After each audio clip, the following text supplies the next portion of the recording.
welcome everyone who's joined us today, those of you who are watching, those of you who are online. Thank you for joining us.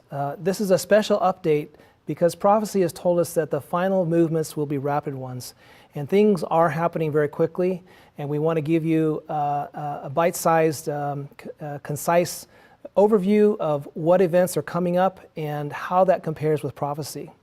So before we begin, let's have a word of prayer. Our gracious and heavenly Father, you are so wonderful to have shown us in advance what is yet to take place so that we can be prepared, we won't be afraid, we don't need to be in fear, and we can know that you will take care of us and protect us because of your promises. So bless us now, speak through me that the audience, the viewers will have the truth as it comes from you. We pray these things in Jesus' name, amen. So let me first give you an introduction to what prophecy has said a number of years ago, and we'll compare that with what is actually happening today. So a long time ago, well, probably about 100 years ago, Ellen White wrote in The Spirit of Prophecy that we are standing upon the threshold of great and solemn events. The whole earth is to be lightened with the glory of the Lord as the waters cover the channels of the great deep. Prophecies are being fulfilled, and stormy times are before us.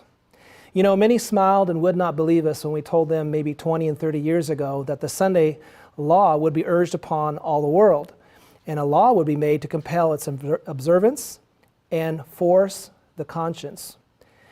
We see it being fulfilled, and all that God has said of the future will surely come to pass. Not one thing will fail of all that he has spoken. She goes on to say that Protestantism is now reaching hands across the gulf to clasp hands with the papacy, and a confederacy is being formed to trample out of sight the Sabbath of the fourth commandment. Men have become bold in their transgression. You can see wickedness on every side. The wickedness of the inhabitants of the world has almost filled up the measure of their iniquity. And the substitution of the laws of men for the law of God, the exaltation by merely human authority of Sunday in place of the Bible Sabbath, is the last act in the drama. And when this substitution becomes universal, God will reveal himself. He will arise in his majesty to shake terribly the earth. So what did we see so far? We saw that there is going to be a confederacy. Men are bold in their transgression. We see wickedness just fruitful, just happening everywhere we see. In the last act in the drama before Jesus comes is a universal Sunday law. She says in 9 Testimonies, page 11, that the agencies of evil are combining their forces and consolidating. They're combining their forces and consolidating. They are strengthening for the last great crisis, and great changes are soon to take place in our world. And the final movements will be rapid ones. So let's take a look at what is actually happening. If we look at the current news, it says on the Vatican website that Pope Francis will intervene in the G7 summit in Italy's southern Puglia region in the session devoted to artificial intelligence. This is happening this month, June 13th to the 15th in Borgo Egnazia, Italy. This is happening. So what is that all about? Who is the G7? The G7, if most of you don't know who they are, is the group of 7 industrialized nations in the world, the biggest nations in the world, the most powerful nations who are industrialized. So who are they? They are the United States, Canada, France, the United Kingdom, Germany, Italy, and Japan. And so this G7 summit is primarily put together to call for an agreement. So what did prophecy just tell us would happen? Told us that they are consolidating and gathering their forces together, strengthening themselves for the final act in the drama. So what they tell us on the website is that the Italian government intends to enhance the contribution given by the Holy See on the issue of artificial intelligence, particularly with the Rome Call for AI Ethics of 2020, promoted by the Pontifical Academy for Life, in a process that leads to the concrete application of the concept of algorithmic ethics, namely giving ethics to algorithms. So the Pope has called for an international treaty, otherwise known as a confederacy, to ensure that AI is developed and used ethically. Now, in the Great Controversy, page 566, she states that while Romanism is based on deception, it is not a coarse and clumsy imposture. So, can we believe that the Vatican is calling for AI to be used ethically? Maybe on the outside, in the outside external world, but I don't believe that they have plans to use it ethically inside their circle. Let's go on. The Vatican's bioethics think tank is called the Pontifical Academy for Life, and it has also led a campaign to engage big tech corporations, academic institutions, and non-governmental organizations to pledge or agree to uphold a set of standards in the ethical development and use of AI. And Cisco Systems is the latest company that has signed on just this week, according to Associated Press. The gospel is now resolutely opposed on every hand, and never was the confederacy of evil greater than at the present time. So we see the G7 summit that is coming up. They're looking to confederate on how they're going to use AI. And you know, AI is, I believe the plan there is to use it universally, worldwide, so that they can control every single person on the planet. Can you imagine if that was up to just individuals where they had to monitor, let's say, a group of people? You'd have to have thousands and thousands, hundreds of thousands of people to manage the entire planet.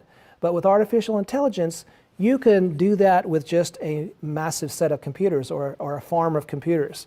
AI could keep track of every single individual and punish them for not doing what they want them to do, and prevent them from doing things, shut off their bank accounts, everything automatically based on algorithms. So this is what's coming up, folks. In further writings of Ellen White, she says the spirits of darkness combined with human agencies set themselves firmly against the commandments of God. So they're going to set themselves against the fourth commandment of God, which is the Sabbath worship. They confederate together to make of no effect the law of God. So, you know, go with me to Daniel chapter 11, and if you have read this before, verses 36 through 38, and I looked at it and I thought, I don't know exactly what that means. Well, let's see what it says, and it may be that we have kind of a glimpse of what it might mean. So in Daniel 11:36, it says, and the king, or the king of the north, in this case we know it's the Pope that's being talked about, he shall do according to his will and shall exalt himself. And then in verse 37 it says, neither shall he regard the God of his fathers, nor the desire of women, nor regard any God, for he shall magnify himself above all. And in verse 38, this is the one that perplexed me. It says, but in his estate shall he honor the God of forces. And a God whom his fathers knew not shall he honor with gold, silver, and with precious stones and pleasant things. So, as I'm looking at what is going to take place with the AI, the G7 summit talking about AI, I'm thinking, could this God of forces, a God whom the forefathers knew not, be AI? Is AI, or artificial intelligence, the God whom his fathers knew not? It could be. Okay, coming up this fall, the Pope will attend the United Nations Summit of the Future on September 10 through 24 this year, 2024. And what is their goal? It says to improve cooperation. There's a different way of saying confederate or agree or let's work together. To improve cooperation on critical challenges and address gaps in global governance. And member states will consider ways to lay the foundations for more effective global cooperation. So what they really mean is they're going to set up a stronger confederacy to force cooperation between all nations. All right, so what is going on with climate change? Last month, May 16th, the governor of California, Gavin Newsom, spoke at the Vatican Climate Summit, highlighting California's climate leadership and called for greater global partnership and urged world leaders to protect democracy against the rise of extremism and in the face of climate deniers. So not only are they asking for global partnership again, or a confederacy, but they are actually want to go one step further and put down anybody who would talk against climate change and actually focus with portraying the truth, presenting the truth. And they want to pass laws against climate deniers, they call them. What does it say in Evangelism, page 236? It says, the law of God, through the agency of Satan, is to be made void. In our land of boasted freedom, religious liberty will come to an end. So it's coming to an end, and it's coming to an end quickly. In Wikipedia, it says that Christian nationalists focus more on internal politics, such as passing laws that reflect their view of Christianity, and in countries with a state church, Christian nationalists, in seeking to preserve the status of a Christian state, uphold what's called an anti-disestablishmentarianism position. Okay, well, let's dive down into that word for a second. What is anti-disestablishmentarianism? I believe it's purportedly one of the largest words in the English language. This word, anti-disestablishmentarianism, is a position that it advocates that a state church or the established church should continue to receive government patronage rather than be disestablished or be separated from the state. The Christian nationalists, promote religious or Christian discourses in various fields of social life, from politics and history to culture and science, with respect to legislation. And for example, they say in Wikipedia that Christian nationalists advocate Sunday blue laws. So here, folks, if we get in there and look to see what's happening, if we dive in and investigate for ourselves, we will uncover the revelations that they are revealing to us, or the things that they're going to do. So also we've got to look. We just need to be the watchman on the wall. Incidentally, Christian nationalism is just another fancy way of referring to the combination of church and state. All right, so let's talk about some political leaders that are prominent in the news right now. Everyone knows about Donald Trump. In February 22, he actually spoke at the Network of Religious Broadcasting Convention in Nashville, Tennessee. And there he revealed that in his first term, he paused what's called the Johnson Amendment.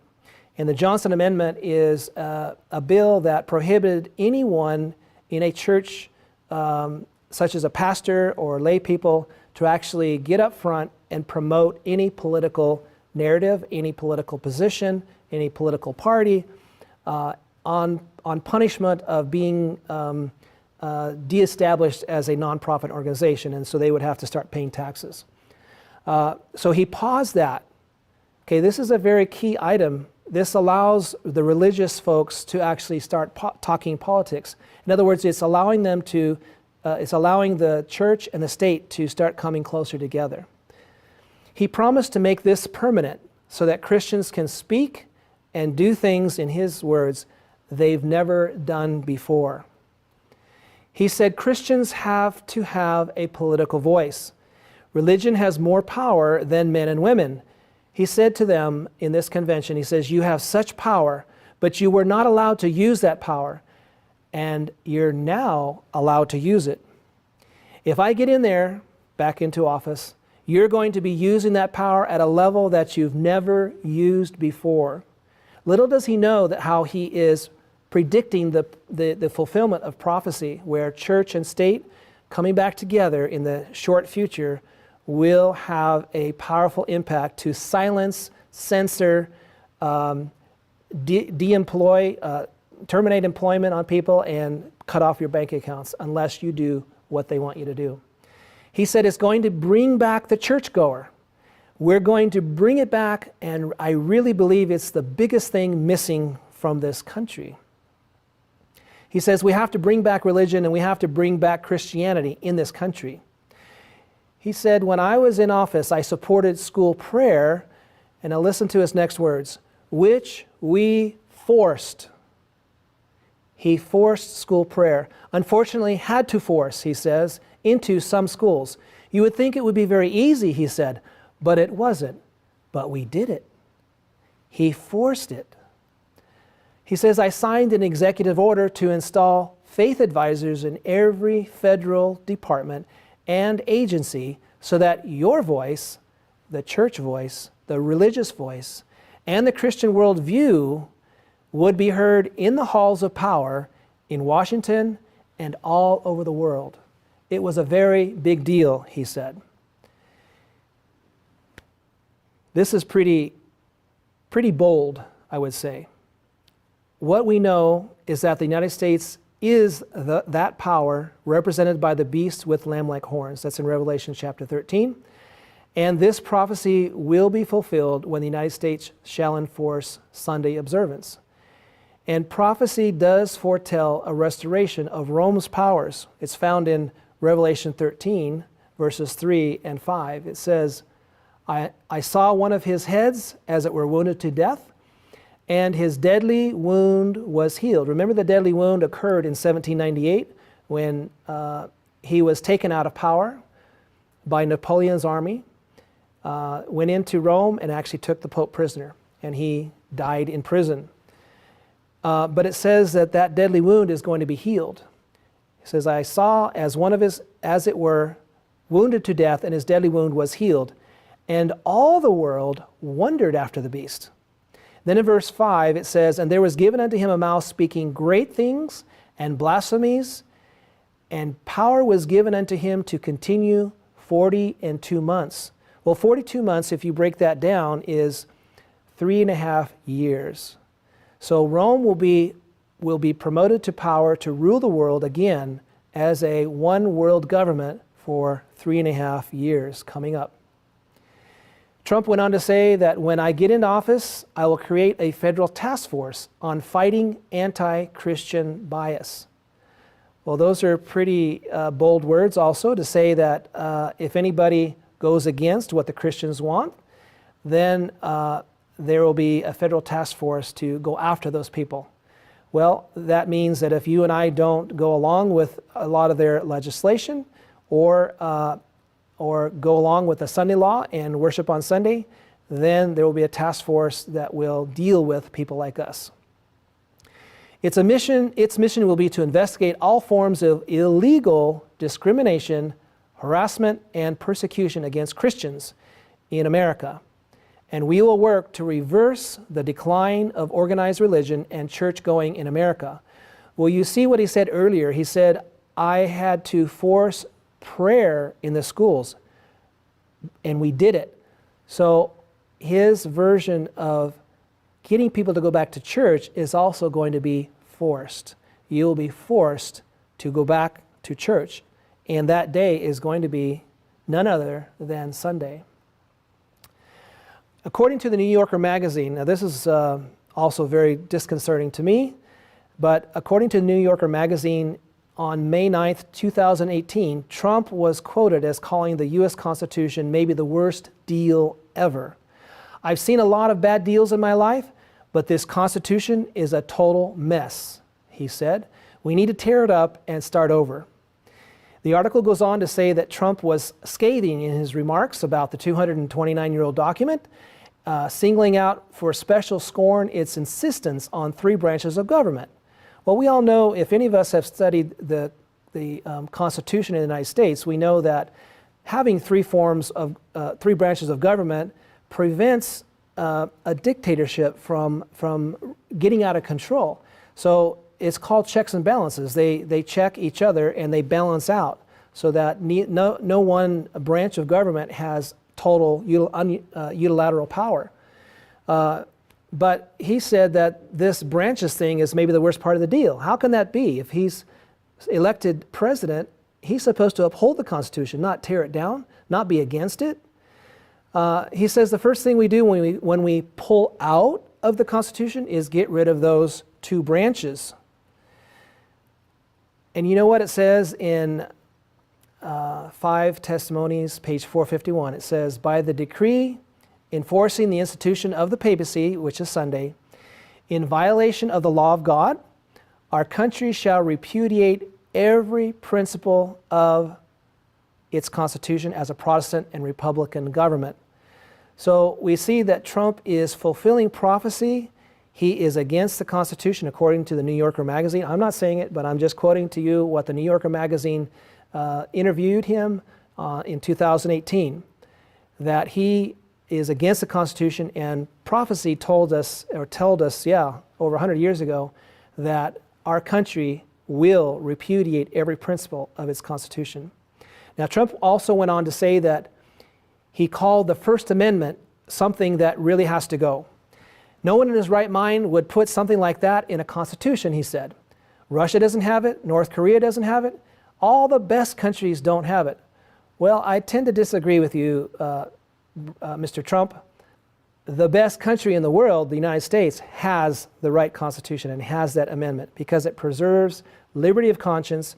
It preserves the freedom of people to choose whom they will worship based on their own conscience. And let me also say that the Christian nationalists are saying that the United States is a Christian nation, or they're referring to a Catholic Christian nation. And this is where they're also wrong. It was not founded on Catholic Christian principles, but it was founded on the freedom that people could worship any way they want to. They would not, in a church-established religion would not be formed by the state. That's what this nation was founded on, is the freedom to worship the way you want to and I want to. So what does the First Amendment say? This is very important. It says, Congress shall make no law respecting an establishment of religion or prohibiting the free exercise thereof. So they can't establish a single church or stop us from worshiping or abridging the freedom of speech or of the press or of the right of the people peaceably to assemble. So they can't stop us from going to church each week, to assemble. This is a fundamental right just born in us innately that God has given us. And this Constitution is simply upholding that right.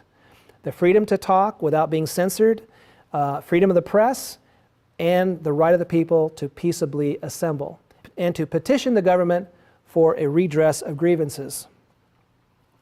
So I have to say that Donald Trump kind of makes for a perfect Pope vice president. He's the perfect double. He could be an exact copy of the Pope, or you could call him a perfect mirror image of the beast, because he is forming or gathering together church or religion and state to enforce what the religion or the religious side wants. And this is what the papacy is all about. The Pope himself is both the Pontifex Maximus, or the king, and he is also the priest. He's the high priest who holds the number 666. So Trump wants to unite church and state, and he is against freedom of speech and against freedom of religion or the right of the people to peacefully assemble for worship if he is against the Constitution and the First Amendment specifically. All right, let's move on to a security strategist. His name is Michael Waller. He was just recently interviewed by Tucker Carlson. And he goes on to say in his interview that Congress is funding things that they know are unconstitutional. The Justice Department is enforcing things that its lawyers know are unconstitutional. And now you have the Transition Integrity Project writing the whole orchestra for the transition after November of this year to rip the Constitution to shreds. So here we have another individual who has worked for the CIA, he's worked for the government, and he's a security strategist now And this is what he is revealing to the world, is that they have plans to rip the Constitution to shreds. All right, stay with me. We're almost done. We're going to talk about Project 2025. If you haven't heard about that, that is also another playbook that has been put together by the Heritage Foundation. And they have a playbook that they want the president and the government to follow once they are elected. And this playbook is for the first 180 days or the first 6 months of the president's term, which means this coming January through June, they want these things to take place. And I'm not going to go through the whole 180-day playbook because there's a lot in there, but I want to focus you on one important topic, and that is their plan to pass a Sunday law within the first 180 days. In their mission statement, I'm going to read about halfway down. It says, "The Judeo-Christian tradition, stretching back to Genesis, has always recognized fruitful work as integral to human dignity, as service to God, neighbor, and family. And Americans have long been known for their work ethic. While it is primarily the culture's responsibility to affirm the dignity of work, our federal labor and employment agencies have an important role to play by protecting workers, setting boundaries for the healthy functioning of labor markets, and ultimately encouraging wages and conditions for jobs that can support a family." Okay, they go on to say that in chapter 18 of their Department of Labor, that God ordained the Sabbath as a day of rest. Can you imagine that? This is a secular document, and they're talking about Sabbath rest. God ordained the Sabbath as a day of rest, and until very recently, the Judeo-Christian tradition sought to honor that mandate by moral and legal regulation of work on that day. Moreover, a shared day off makes it possible for families and communities to enjoy time off together, rather than as atomized individuals, and provides a healthier cadence of life for everyone. Unfortunately, that communal day of rest has eroded under the pressures of consumerism and secularism, especially for low-income workers. They go on to say that Congress should encourage communal rest by amending the Fair Labor Standards Act, or FLSA, to require that workers be paid time and a half for hours worked on the Sabbath. That day would default to Sunday, except for employers with a sincere religious observance of Sabbath at a different time, for example, Friday sundown to Saturday sundown. The obligation would transfer to that period instead. So what are they really saying here? They're saying we want to pass a Sunday law. We're going to accommodate those such as Seventh-day Adventists or Seventh-day Baptists, or those people who believe sincerely in the fourth commandment, which has never been changed, that the true Sabbath is from Friday sundown to Saturday sundown. They will accommodate them. But this, as we know, is only so they can get their foot in the door, and that provision will be ultimately taken away or discarded or eliminated. All right, so let's recap what we just covered. In summary, the G7 summit in June is to confederate everyone on the use of AI, and this will be led by the Pope. Big Tech has signed an agreement already with the Vatican that they will follow that mandate. The United Nations in September is holding the Summit of the Future to set up stronger confederacies among the nations of the earth. The Pope will be coming to New York for that summit. Climate change is being pushed as the cause of weather crisis, and taking a day off on Sundays is the solution. And they believe they must punish the dissenters. Christian nationalists, they are pushing their worldview of Catholic Christianity and are advocating a Sunday law in 2025. We read about Trump saying that Christians will have a political power they've never used before. We will bring back the churchgoer. We will use force to do it. And according to the New Yorker magazine, Trump is against the U.S. Constitution, and he wants to unite church and state by eliminating the First Amendment. Project 2025 has as one of its first 180-day goals to establish a Sunday law. This is by June 2025. So what I have just shown you is proof that we are here. We have arrived at the future. The future is here. The things that were prophesied hundreds of years ago are now taking action and are occurring. So we are at the very end of time predicted by God through the prophetic pages of Scripture. We don't need timelines anymore. We don't need them anymore. We no longer need a chronology to show us that this time is soon to arrive, because we have arrived. People who are against time setting can relax now. You guys can relax. There's no need to accuse your brethren of time setting. There's no more time setting needed, because these events show us that we are here. So what else are you waiting for to get prepared for what is to come upon the world as an overwhelming surprise? A great crisis that people will be in terror of. Have you gotten out of the cities? This is probably the biggest key factor right now that you can do to prepare for the times coming up, because God is going to punish the cities. We know that. We see that in history. God punished Sodom and Gomorrah. He punished other cities, like he was going to punish Nineveh. And Jonah went there and warned the inhabitants of Nineveh, and he didn't punish them. This is in the Bible. Just look in the Bible to see what God will do to the wicked cities of the world. So get out of the city. Now is your chance to do that. Do you have a garden? When you can't buy and sell, when they've cut you completely off, what are you going to eat? How are you going to consist? We will be totally and completely cut off from the world. There will be nothing that we can do with the world's help. It'll have to be done solely by ourselves and by God's grace and His strength and His power and His provision. All right, so based on what we just saw, could you credibly say that great changes are very likely to occur this fall and next year? So I have to say that the USA is currently at a point of great change. It's a presidential election year. Revelation 13 tells us that the USA will lead the world and cause everyone to receive the mark of the beast. That's a big change. It says, and he, the United States, causeth the earth and them which dwell therein, or everyone, to worship the first beast, which is Rome, the papacy, whose deadly wound was healed. Revelation 13, verse 12. So, can we say that great things are likely to occur?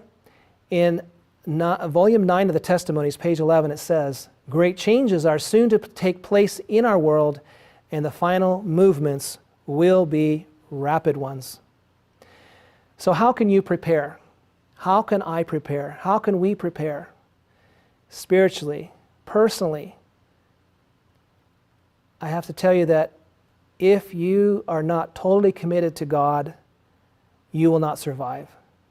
There's going to be so much confusion, so much chaos, bloodshed. You'll be ordered to obey.